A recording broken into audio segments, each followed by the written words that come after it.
Boa noite, irmãos, mais uma vez, a paz do Senhor. Vamos abrir no livro de Atos dos Apóstolos, capítulo de número 9.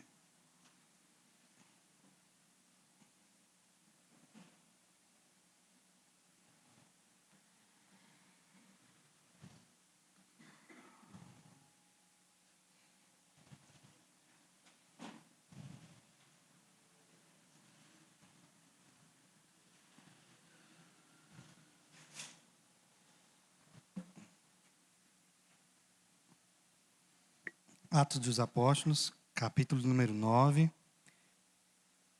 a partir do verso 10, diz assim a palavra do Senhor. Ora, havia em Damasco um discípulo chamado Ananias. Disse-lhe o Senhor numa visão: Ananias. Ao que respondeu: Eis-me aqui, Senhor. Então o Senhor lhe ordenou: Dispõe-te e vai à rua que se chama Direita, e na casa de Judas, procura por Saulo, apelidado de Tarso, pois ele está orando. E viu entrar um homem chamado Ananias e impor-lhes as mãos para que recuperasse a vista. Ananias, porém, respondeu: Senhor, de muitos tenho ouvido a respeito desse homem. Quantos males tem feito aos teus santos em Jerusalém? E para aqui trouxe autorização dos principais sacerdotes para prender a todos os que invocam o teu nome. Mas o Senhor lhe disse: Vai, porque este é para mim um instrumento escolhido para levar o meu nome perante os gentios e reis, bem como perante os filhos de Israel.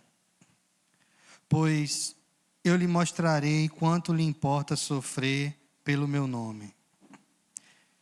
Então Ananias foi e, entrando na casa, impôs sobre ele as mãos, dizendo: Saulo, irmão, o Senhor me enviou, a saber, o próprio Jesus, que te apareceu no caminho por onde vinhas, para que recuperes a vista e fiques cheio do Espírito Santo.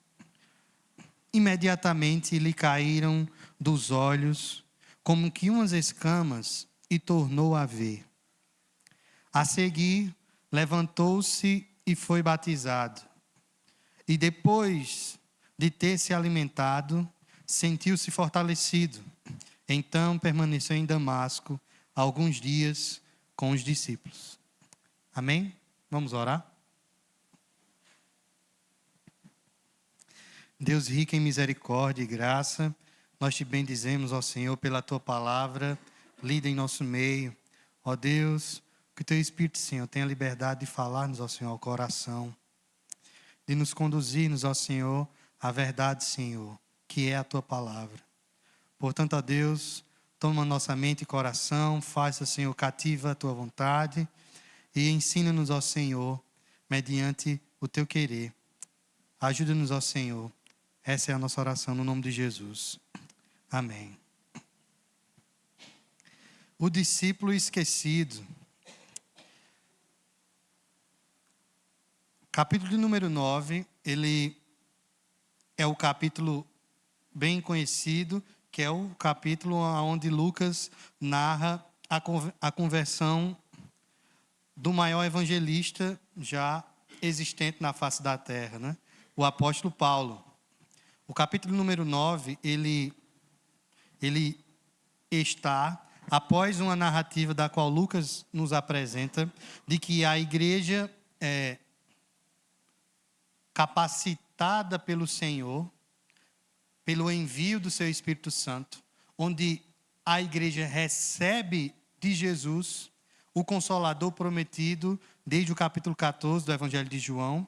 E agora esse público que começa reunido em uma casa, cerca de 120 pessoas, Na primeira exposição do apóstolo Pedro, cerca de 3.000 homens se convertem. E chegando ao capítulo 5, com cerca de mais de 5.000 homens convertidos ao evangelho. Em sua maioria, judeus, que por estarem em Jerusalém, ouvem a pregação de Pedro, de João e dos demais apóstolos. Por conta desse crescimento avassalador em tão pouco tempo, a igreja começa a sofrer perseguição da própria liderança judaica, no templo, dentro da cidade e fora da cidade de Jerusalém. Sendo obrigada a igreja a fugir, em sua grande maioria, da cidade de Jerusalém para cidades vizinhas e até cidades mais longínquas. Ficando apenas em Jerusalém a liderança principal, que era os apóstolos. Ainda que escondidos, mas permaneceram. Nós vimos Deus levantar outros homens cheios do Espírito Santo, da qual pregam o evangelho, não apenas testemunhando a Cristo a demais judeus, mas também a autoridades. Vemos o diácono Estevão testemunhando de sua fé diante do Sinédrio. Vemos Filipe, outro diácono, anunciando e pregando o evangelho já fora de Jerusalém, pois a igreja, a partir do capítulo 8, sofre uma grande perseguição, e essa perseguição é iniciada justamente por conta dos grandes feitos que o Espírito Santo tem feito por meio dos apóstolos, dos discípulos de Jesus. Nesse interim, chegado da sua cidade natal, um jovem com cerca de 30 anos chega até Jerusalém como de comum, para, além de apresentar-se e cultuar ao Senhor no templo, mas também por ouvir o que estava acontecendo na cidade principal dos judeus em Jerusalém. Um homem chamado Saulo. Saulo era descendente de Benjamim, da tribo de Benjamim, era israelita, circuncidado ao 8º dia, era fariseu, era estudante da lei, principalmente do conhecimento do Messias, pois estudou com Gamaliel. Sendo assim, esse homem, nós vemos que ele é a primeira vez apresentado quando, na morte de Estevão, por apedrejamento, ele se encontra vendo esse apedrejamento, e além de estar vendo o apedrejamento, ele concorda com aquilo que está acontecendo, como os demais judeus que estão apedrejando a Estevão, pois todos ali eram unânimes para combater esse crime, né? Esse possível crime contra a lei do Senhor, que seria um crime de blasfêmia, semelhante ao mesmo que Jesus foi condenado. E esse homem está ali vendo os que apedrejam e seguram as suas túnicas. E nesse momento é a primeira vez que Saulo é apresentado nas Escrituras. Segue o capítulo número 8. E nós chegamos no capítulo de número 9, onde esse homem, ele, como diz o verso de número 1, respirando ameaças e morte contra os discípulos do Senhor, ele se dirige até o sumo sacerdote. Ele vai até a principal liderança religiosa em Jerusalém e pede a ele que ele conceda que ele possa ir até as demais cidades, por onde os judeus que agora não tinham se convertido a esse Jesus, que ele pudesse ir até essas outras cidades, pegarem esses que fugiram e trazerem de volta para Jerusalém para serem presos e, se possível, levarem eles até a morte.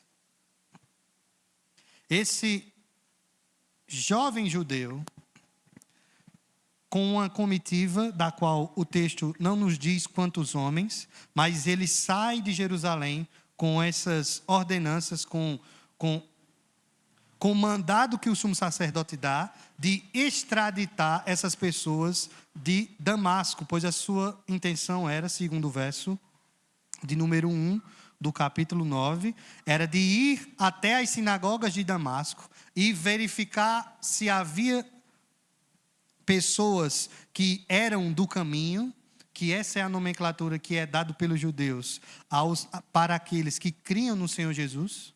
Eles eram do caminho, e uma forma pejorativa de falar para com os cristãos. E eles desejavam trazer tanto homens como mulheres para Jerusalém para serem julgados. Só que no percurso, que era um percurso que durava cerca de uma semana, era cerca de 240 quilômetros de Jerusalém até Damasco, a cidade na região da Síria.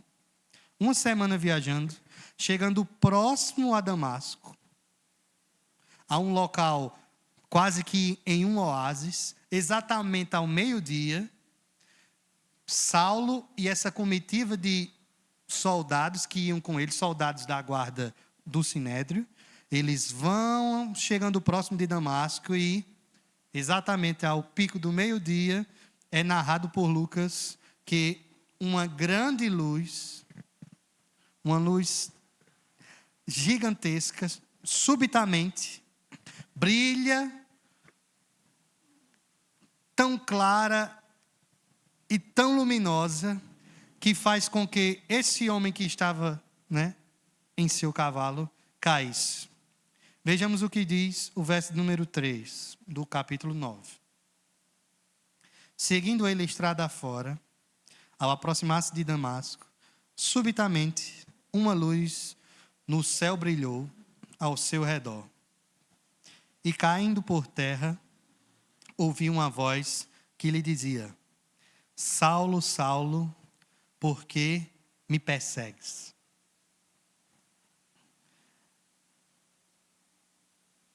No verso número 4, nós vimos que de dentro dessa luz uma voz ressoa.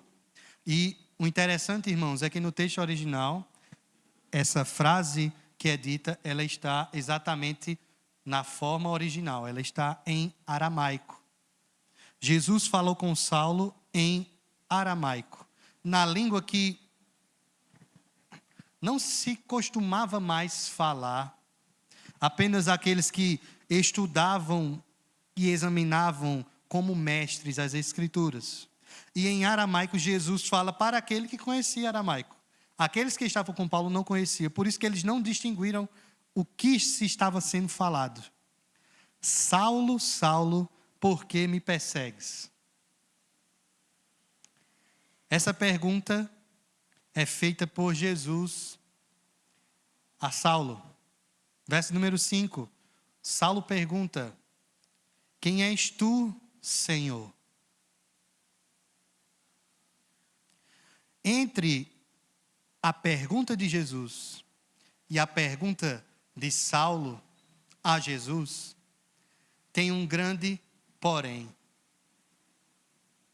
No texto original, a palavra Senhor, da qual Saulo chama, é Kyrios. É o termo da qual esse mesmo apóstolo iria utilizar para falar acerca de Jesus. O Deus criador de todas as coisas. O ser onipotente, poderoso. Quem és tu, ó Senhor? Quem és tu, Criador? Quem és tu, Altíssimo? Quem és tu que teve o poder de me derrubar do cavalo, de humilhar a minha pessoa, de humilhar os meus conceitos e me fazer reconhecer quem de fato eu sou? Um touro que precisava ser domado. A conversão de Saulo é algo fantástico, irmãos, pois ela revela questões que muitas vezes se assemelha com aquilo que Deus fez em nossas vidas. Pois com toda conversão é necessário uma intervenção divina na vida do pecador. Nenhum pecador verá essa luz e reconhecerá a voz que vem dessa luz, se Deus não intervir? Por que será que apenas a Paulo foi dirigida essa palavra? E só ele pôde entender. E aqueles que estavam com ele, por que não ouviu? Por que não foram tocados? Por que não reconheceram a Jesus? Isso é graça de Deus. Deus foi gracioso com Paulo, porque aprove a Deus chamar a Paulo. Deus chamou a Paulo. Jesus se apresentou em carne, ressuscitado, mas em carne diante de Paulo. Depois da ressurreição de Jesus, é a única vez que no Novo Testamento, até hoje, que Cristo se apresenta mais uma vez, ressurreto, a uma pessoa, é a Paulo, que nesse caso se chamava Saulo. E Cristo pergunta a ele, por que me persegues? A pergunta de Cristo é singular, porque Paulo estava indo, segundo a sua fé e segundo o seu conhecimento, obedecer ao Deus da lei, ao Deus que ele cria, em perseguir a pessoas, a homens que estavam blasfemando de seu Deus. Então, zelosamente, Paulo vai perseguir esses homens para honrar e adorar ao seu Deus. Mas Paulo não sabia que o Deus desses homens era Jesus. Era Kyrios, era o Criador, era o Onipotente. O seu Jesus é o Todo-Poderoso. Portanto, irmãos, por que perseguir a Cristo? Paulo estava perseguindo aos homens, mas Paulo entendeu o que Jesus perguntava. Na realidade, perseguir a igreja é perseguir o Senhor da igreja. Nesse pequeno diálogo,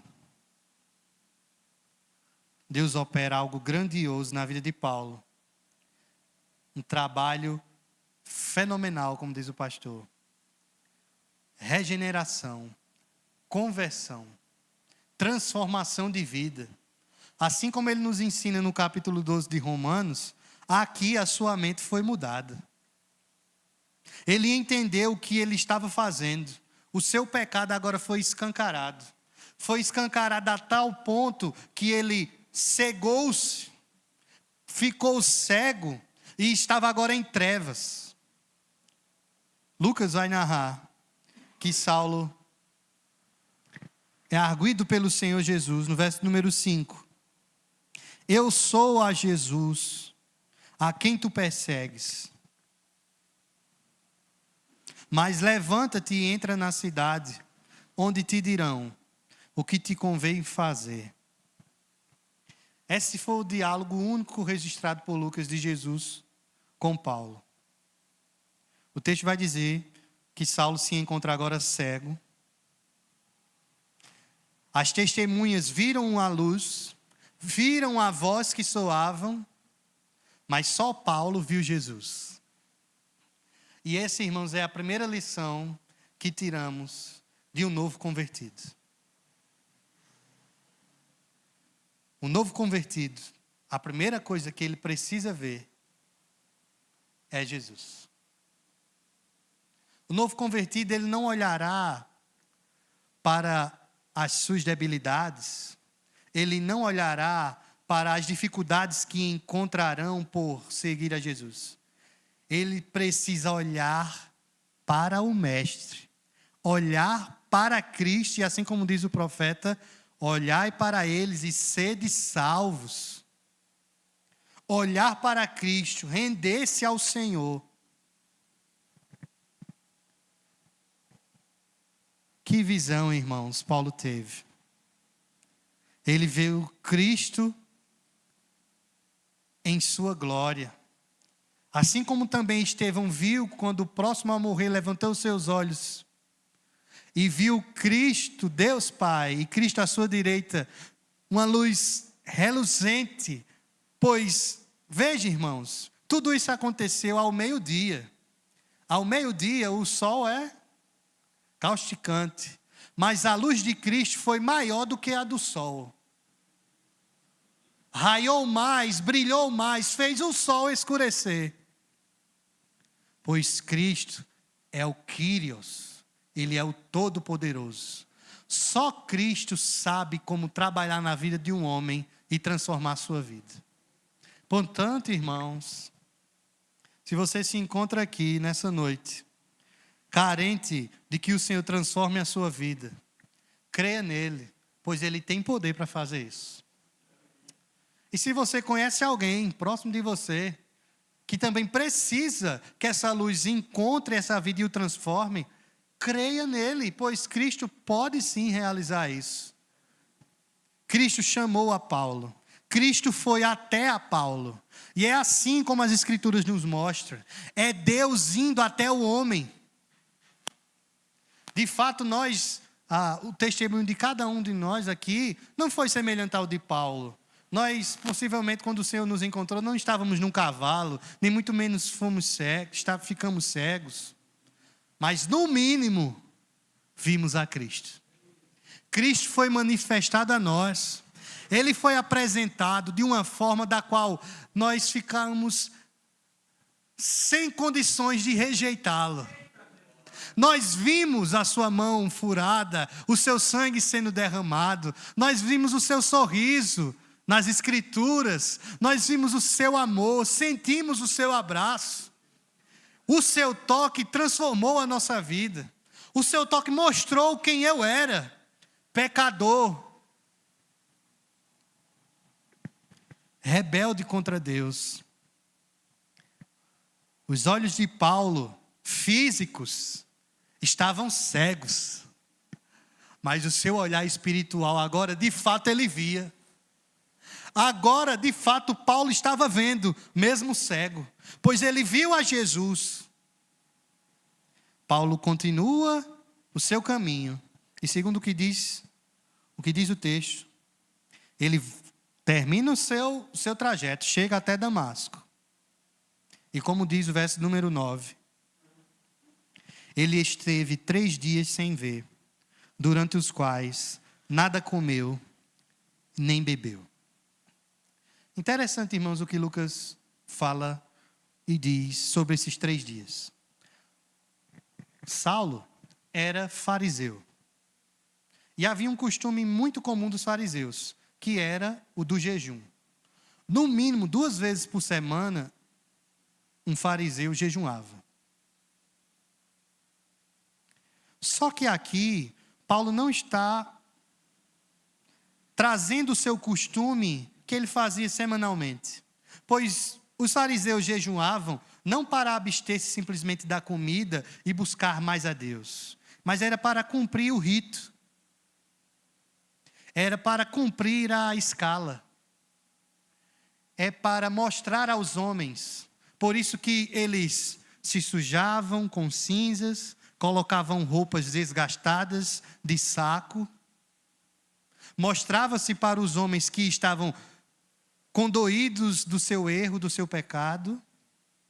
Mas na realidade tudo isso era uma hipocrisia, era uma falsidade. Mas agora não. Saulo está jejuando exatamente como Ezequiel, o profeta Ezequiel, ensina em seu livro. Pois o jejum nada mais é do que uma ação, do que um meio de graça que o Senhor nos concede para fazermos, para que através dele nós possamos utilizá-lo para buscar a Deus. Jejum nunca pode ser realizado sem meditação da palavra e sem oração. Jejum não é simplesmente você fazer como muitos médicos ensinam para emagrecer, passe não sei quantas horas sem comer, e isso vai facilitar o seu metabolismo. De fato, isso acontece. Mas o jejum que agrada a Deus é o que se volta para Deus. É uma entrega de tempo e de vida, onde você se reclama num local, você fica completamente devoto ao Senhor. Você se abstém da comida, porque quando nós estamos saciados, nosso corpo está saciado, Nós às vezes nos esquecemos de dar quem nós dependemos. Então, quando nós aplicamos o jejum, e isso é de fato um costume judeu que foi aplicado durante a igreja, o jejum ele serve para nós buscarmos a Deus, para nos enchermos mais de Deus. Mas nos nossos dias nós não vemos esse costume mais. Porque o ativismo tomou conta da nossa vida. As missões até Damasco está aflorada em nossa pele. É melhor nós cumprirmos um tempo, um horário para missões que temos, mas para buscarmos a Deus, nós nos esquecemos. Mas aqui está, a partir do verso 10, se encontra o discípulo esquecido, ou o discípulo oculto, aquele da qual nós olhamos para o texto e observamos o grande Saulo que seria. Mas aqui se encontra um homem simples, um homem humilde, que temia a Deus, mas que tinha vida com Deus. O nome dele é Ananias. O ator principal dessa história é Deus, é o Senhor Jesus, é o Espírito Santo. Mas a segunda peça importante aqui é Ananias. O texto vai nos dizer que em Damasco, verso 10, havia um discípulo chamado Ananias. Quem era Ananias?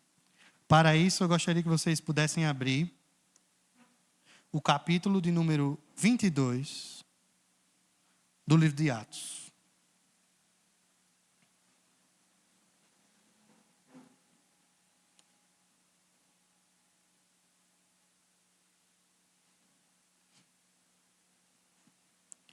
Quando Paulo vai fazer a sua defesa e vai narrar o seu testemunho, ele, mais uma vez, vai falar o que aconteceu.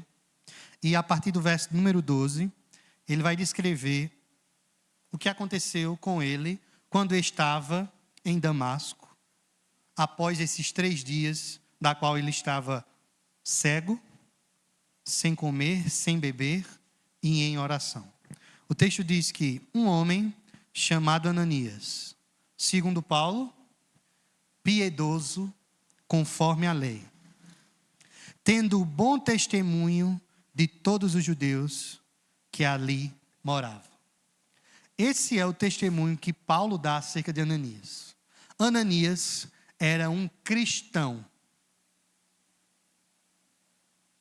Ele era um do caminho, só que de etnia judaica. Assim como os apóstolos, ele era judeu, mas tinha se convertido a Cristo. E pela sociedade da qual vivia em Damasco, ele era reconhecido por ser um homem piedoso, cumpridor da lei. E ele tinha bom testemunho dos judeus.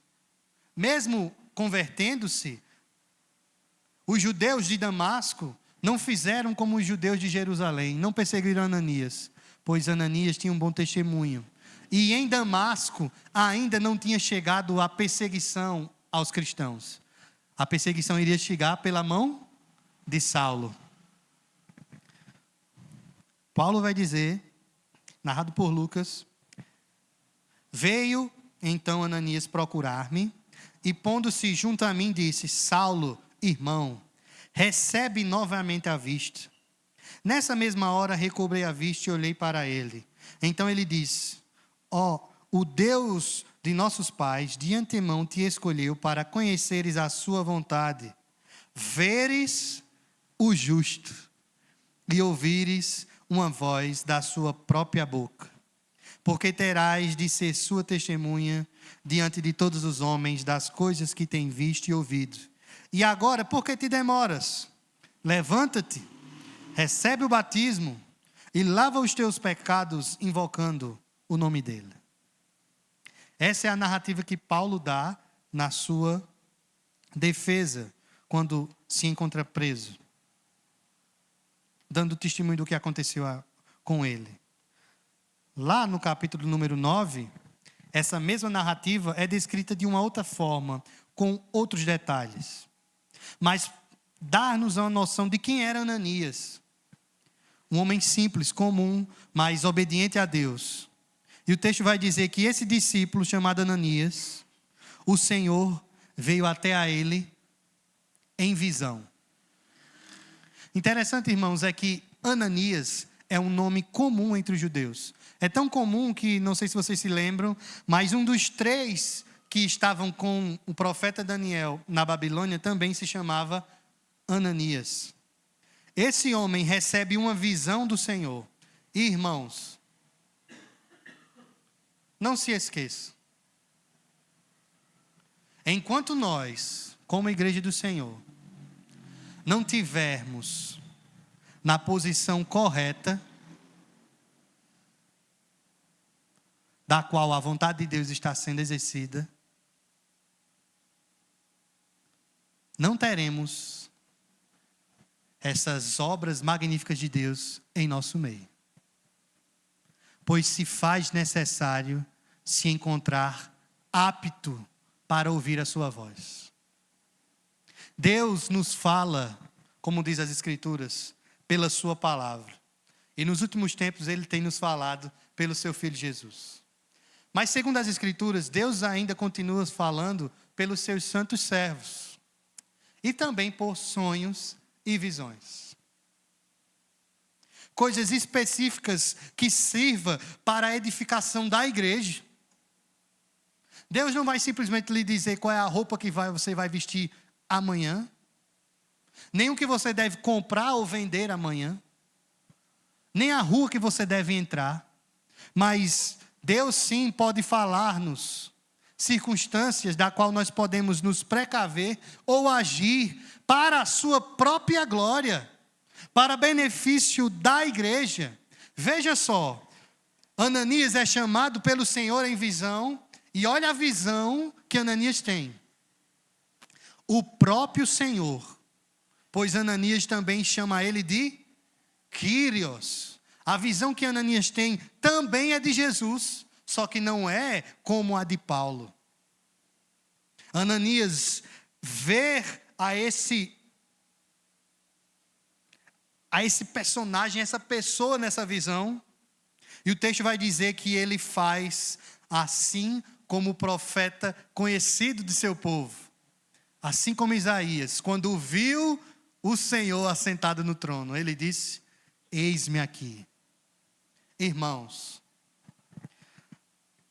para podermos ouvirmos a voz do Senhor, se faz necessário nós termos uma vida com Deus. Ananias era um homem de Deus, piedoso, observador da lei, que tinha o testemunho dos judeus. E quando Deus falou com ele, ele disse: eis-me aqui. Essa é a segunda aplicação que podemos tirar de Ananias. Ananias, além de ser obediente à lei do Senhor, ele era disposto a servir ao Senhor. Você pode, irmãos, gastar-se em oração. Você pode gastar-se em leitura das Escrituras. Você pode gastar-se em leituras de livros bíblicos. Mas se você não utilizar isso para o serviço, para o seu irmão na igreja, isso é vão. O alimento que recebemos de Deus, ele precisa ser dividido. Ele precisa ser repartido. Então, tudo isso que o Senhor já tem nos dado, não é para ficar com você. É para se colocar diante de Deus e dizer: Senhor, eis-me aqui. O que queres que eu te faça? O Senhor dá uma ordem a Ananias, verso 11. É uma ordem, irmãos. Lembrem, o que Jesus manda é lei.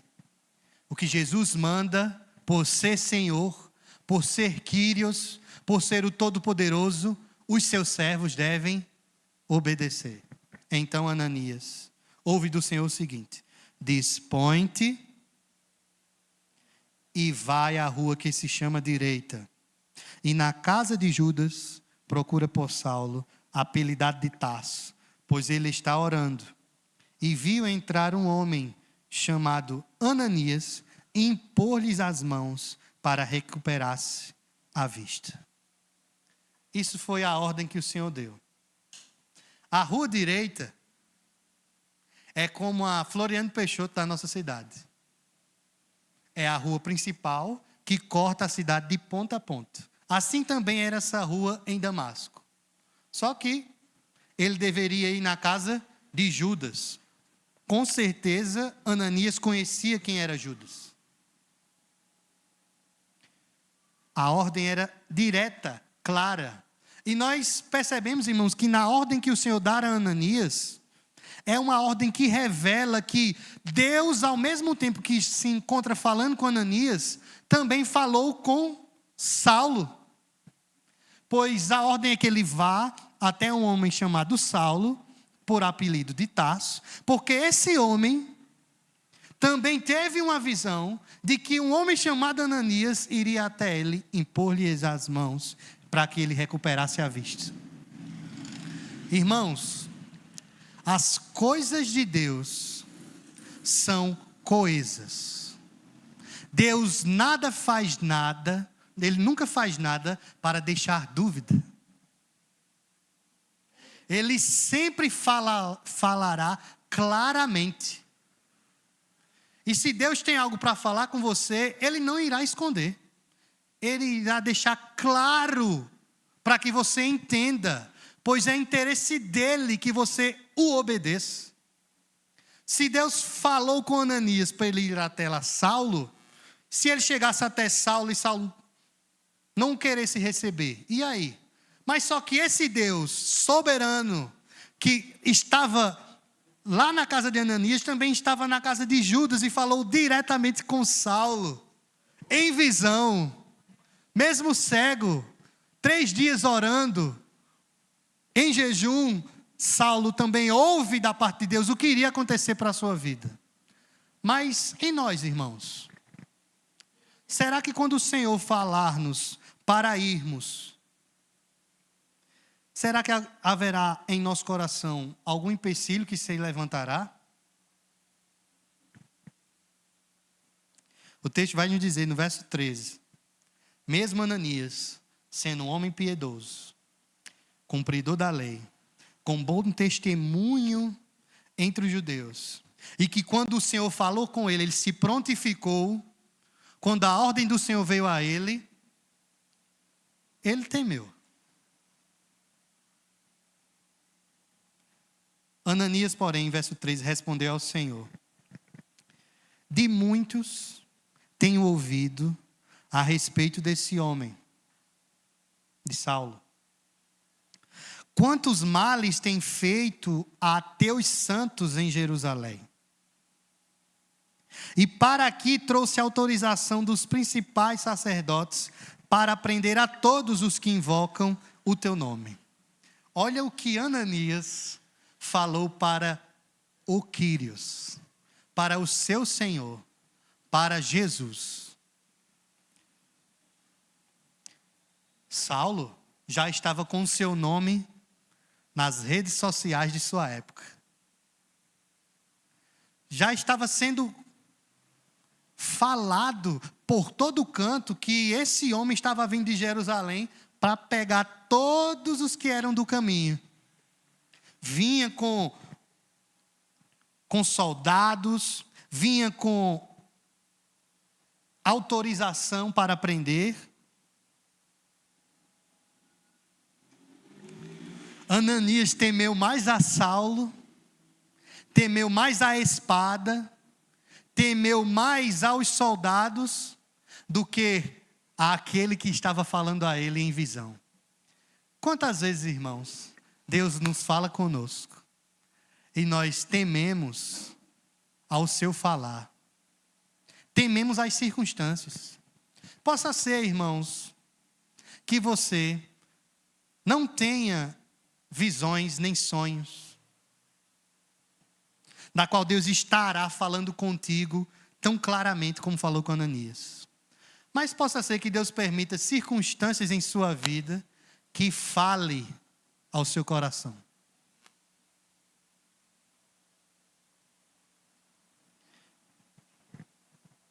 Tiago, em sua carta, ele vai nos dizer que o meio pelo qual nós somos acrescidos em fé, chegando ao ponto de nos tornarmos homens sábios, é por meio do sofrimento. E se é por meio do sofrimento que minha fé será acrescida, e eu me tornarei mais sábio, e o caráter de Cristo se formará em mim, então, irmãos, é interesse do Senhor fazer isso conosco, conduzir-nos ao sofrimento. E Ele sabe qual sofrimento é necessário para forjar-nos. Às vezes é o sofrimento na família, na enfermidade, no trabalho, na escassez, não sei, mas o Quírios, o Todo-Poderoso, Ele conhece e Ele sabe o que você precisa para ser transformado. Jesus sabia o que era possível para poder transformar a vida de Saulo. E agora, requer a segunda ordem de Jesus a Ananias, verso número 15. E essa ordem é imperativa. A ordem é: vai. Apenas vai. Ananias, não questione, vá. O problema e o perigo não está em Saulo.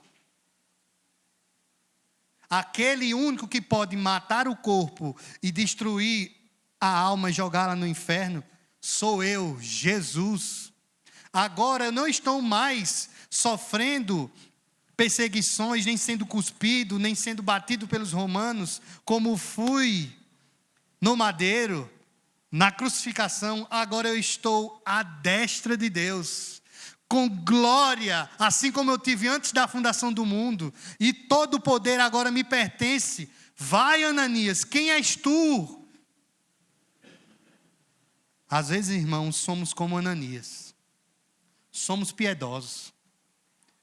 O nosso interesse, irmãos, é obedecer a Deus com toda a nossa força. É da melhor maneira e do pouco conhecimento que temos, é nos entregarmos ao Senhor.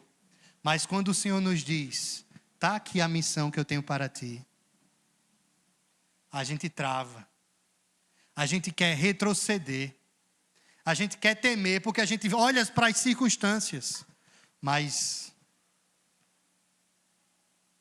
façamos como Ananias, ainda que venhamos a temer as circunstâncias, obedeçamos ao nosso Senhor e vá. Certo dia, irmãos,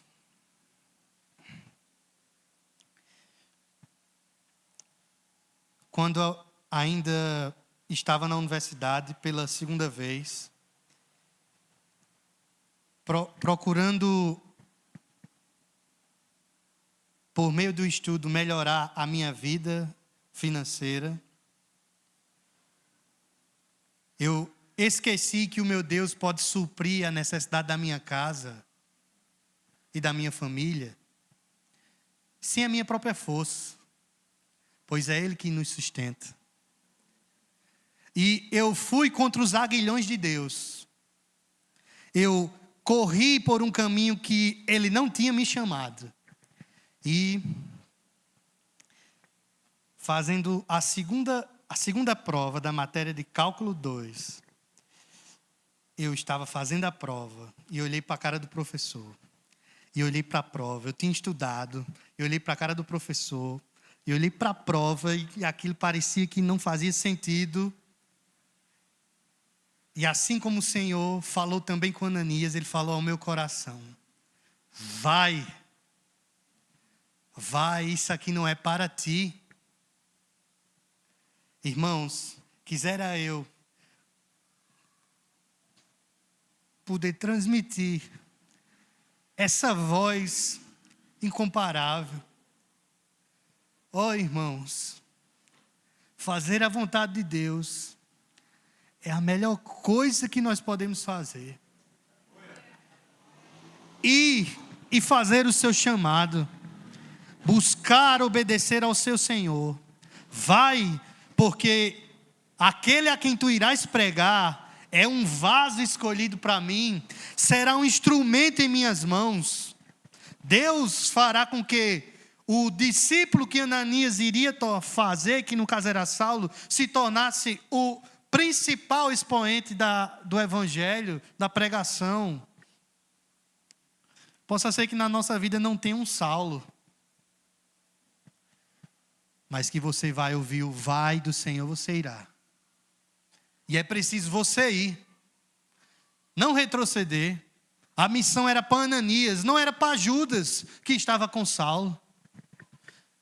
Jesus poderia ter falado com Judas, para Judas fazer toda essa obra, mas não. Deus falou com Ananias. Vai, Ananias, porque este é para mim um instrumento escolhido para levar o meu nome. E a Ananias, Deus revela a missão que Saulo iria ter. Ele iria pregar aos gentios, iria pregar aos reis, iria pregar também ao povo de Israel, aos filhos de Israel. Pois eu lhe mostrarei quanto lhe importa sofrer pelo meu nome. Saulo, não podemos dizer que Saulo já tinha também recebido da parte do Senhor Jesus essa mesma revelação. Que a partir de agora, o perseguidor se tornaria perseguido e ele iria padecer pelo nome do Senhor. Irmãos, se houver alguém que padeceu pelo nome do Senhor, foi o apóstolo Paulo. Não foi pelos seus pecados, foi pelo nome do Senhor. Ele se gastou, ele se entregou e o Senhor fez dele baluarte. Fez dele como um instrumento em suas mãos, um vaso de fato escolhido para anunciar o evangelho. Um vaso de barro, pecador, que ele até se denomina como o pior dos pecadores. Mas desse pecador Deus concedeu riquezas profundas, conhecimento que chegando ao ponto desse homem ver o porvir. Ele viu a eternidade, chegando ao ponto que Deus teve que colocar nele um espinho em sua carne. Ele viu a eternidade, ele viu a promessa em visão. Mas precisou Ananias ir até ele. Irmãos, assim como Ananias, Deus nos levantará para algum Saulo. Pois um dia, assim como Saulo nós fomos, e um Ananias veio até nós. Você só está aqui porque alguém decidiu falar de Jesus para você. Agora a missão está em suas mãos. Você agora está na marca do pênalti, sem goleiro nenhum. Só depende de você. Porque a obra quem faz é Deus. E a nossa missão é o quê?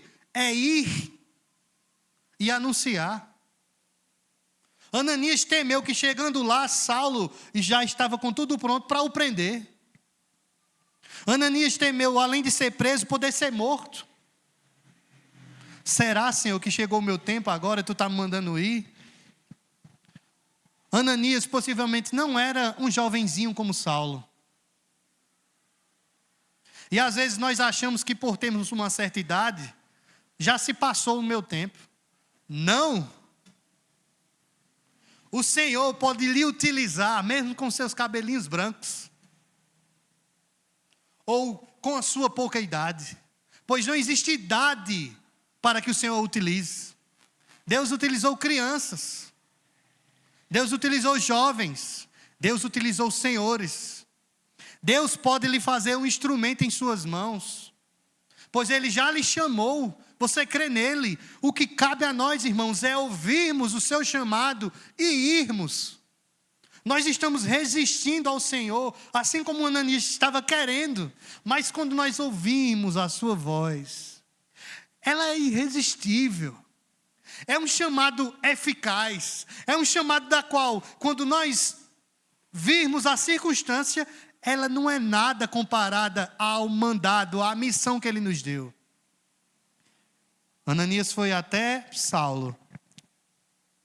E o texto vai dizer, irmãos, Ananias foi, verso 17, e entrando na casa de Judas, Ananias já chegou com as mãos levantadas. Impôs as suas mãos sobre ele e disse: Saulo, irmão. Irmãos,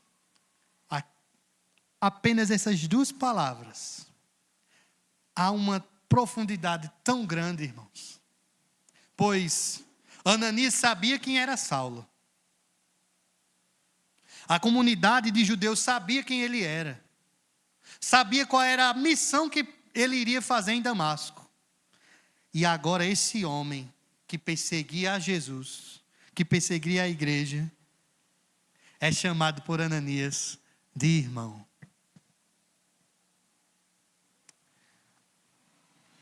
Comumente, nós chamamos uns aos outros de irmãos. Mas às vezes essa palavra perde o sentido por ser algo tão comum, tão normal a nós chamarmos uns aos outros de irmãos. Mas irmãos, se somos irmãos, nós temos um Pai. O Kyrios, o Deus Todo-Poderoso, era Senhor de Ananias e agora era Senhor de Saulo. Nós somos um. Quando a missão é nos dada, ela é uma missão que unifica. Ela é uma missão que se volta para Deus. Deus jamais concederá missões ao seu povo que combata entre si. Que haja dúvidas, que haja conflitos, que haja facções. Mas não, a missão de Deus, o alcance das almas perdidas, é una. É para a sua glória. É para que o nome dele seja manifesto. Saulo, meu irmão, o Senhor que te apareceu antes de chegar em Damasco, o Senhor que fez te cegar e revelou o teu pecado, me mandou até aqui, para que recuperes a tua vista, para que voltes a ver, e para seres cheios do Espírito Santo.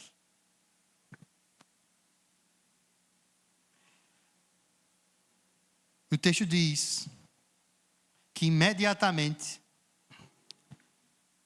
o que havia na visão de Saulo eram como que escamas, uma penumbra que ele não conseguia distinguir. E no exato momento, após a imposição de mãos de Ananias, o texto diz que essas escamas caem e Saulo torna a ver. A seguir, ele é batizado. Verso 19. E depois de ter se alimentado, sentiu-se fortalecido. Então permaneceu em Damasco alguns dias com os discípulos. O Saulo perseguidor, altivo, foi humilhado, foi abatido. O touro bruto, o touro que não aceitava os aguilhões do seu senhor, agora está manso, está pronto para a missão.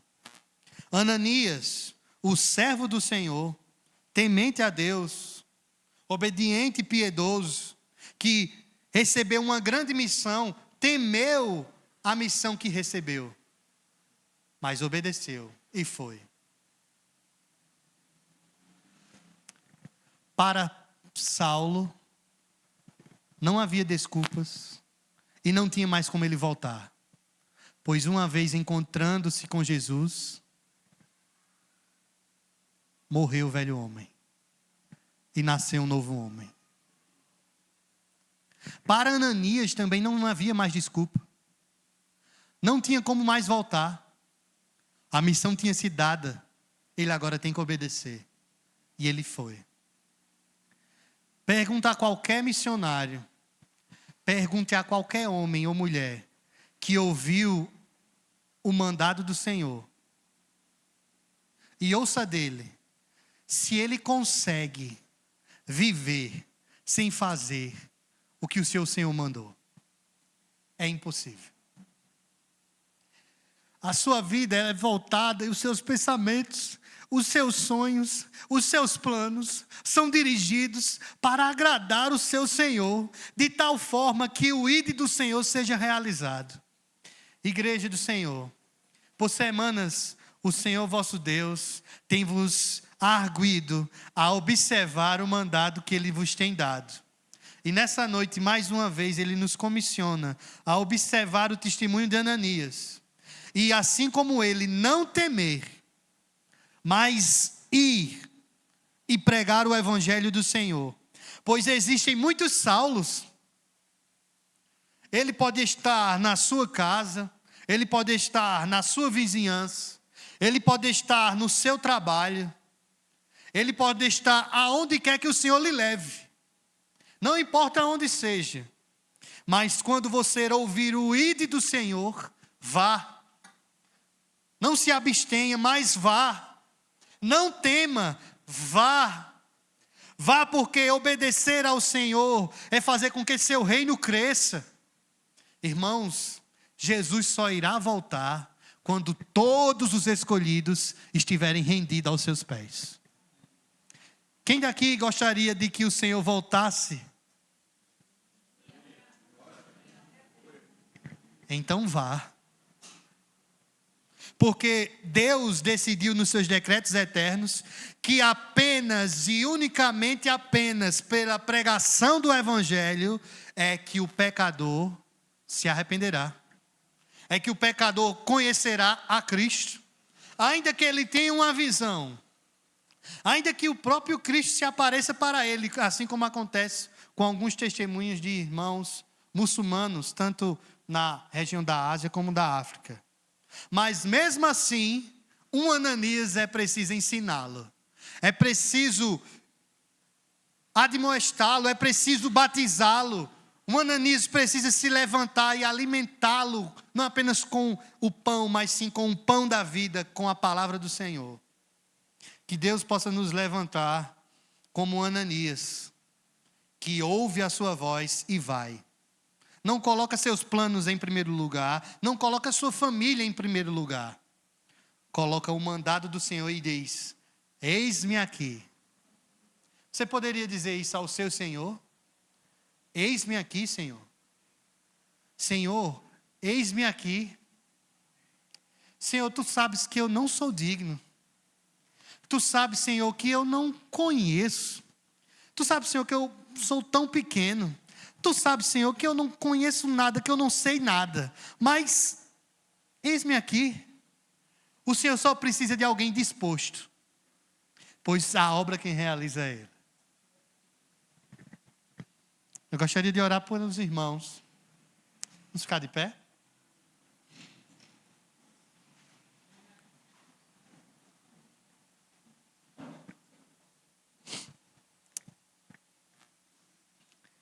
Senhor, em nome de Jesus, existe aqui, Senhor, nesse lugar e também para com aqueles que ainda meditarão, Senhor, sobre essa ministração. Existem sim, Senhor, corações ardentes para obedecer o Teu ID. Existem, Senhor, aqueles que se sentem incapazes. Existem, Senhor, aqueles que nem ouviram ou não atentaram para a Tua voz. Ó Deus, em nome de Jesus, Tu conheces, Senhor, como cada um daqui se encontra. Portanto, ó Deus, rogo-te, Senhor, que no tempo oportuno, Tu possas, ó Senhor, cativar-nos a nossa mente e coração. E assim, Senhor, como fizeste com Ananias, abrasear o coração, gerar fogo e nos fazer, ó Deus, rendido aos Teus pés, rendidos à Tua missão, para que, Senhor, possamos cumpri-la, para que Teu reino cresça, Ó Deus, levanta-nos, ó Senhor, como uma igreja missionária, como uma igreja, Senhor, evangelista, que anuncia, Senhor, o Teu Evangelho, que nos agrupos em que temos, nas reuniões em que temos, vidas sejam salvas. Ó Deus, que no ministério que temos, nós possamos pensar, Senhor, em como ganhar almas para Ti. Ó Deus, na liderança da qual se é formada aqui nesse lugar, que ela possa inculcar em sua mente qual será, Senhor, o mandado do Senhor para irmos ao Senhor. Pois um dia, Senhor, nesse mesmo lugar, pelo pastor dessa igreja, foi pedido a Ti, Senhor, esse bairro em oração. E quantas vidas, ó Senhor, carecem de Ti nesse lugar? Ó Deus, se não temos a capacidade de transformar o nosso lugar à nossa volta, não faz sentido, Senhor, estarmos aqui. Portanto, Deus, nos levanta como uma igreja cheia do Teu Espírito. Enche-nos, ó Senhor, do Teu Espírito. Dá-nos, ó Senhor, dons. Capacita os Teus servos, Senhor, nesse lugar. Façam, Senhor, crescer na graça e no conhecimento de Ti. Homens poderosos e mulheres poderosas em oração. Em uma vida piedosa, Senhor, dispostas a obedecer a Ti, Senhor, em todas as circunstâncias, ainda que a perseguição, o esquecimento estejam perto. Deus nos levanta, Senhor, para a Tua glória. Faz assim, Senhor, em nossa vida, conforme a Tua vontade. É assim, ó Deus, que nós choramos, no nome de Jesus. Amém. Os irmãos